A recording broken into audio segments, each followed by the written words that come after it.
Found null where you expected a real value. The not null constraint is PostgreSQL's first line of defense. The not null constraint tells PostgreSQL that a column must always hold a value. Null is simply not permitted.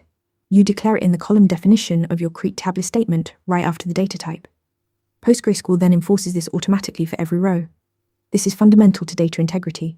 Critical fields like email addresses, user IDs, or timestamps are guaranteed to be present. No row can slip through without a real value in that column. The constraint kicks in the moment you write to the table.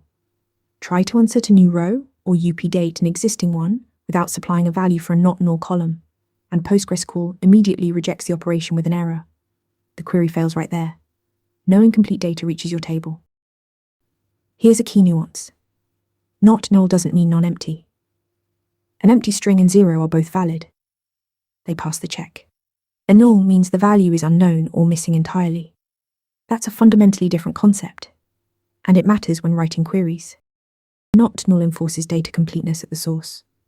No missing values, no unknown fields. Add it to your next schema. Want to get better at answering questions like this? With Interview Mentor, you practice real interview questions out loud.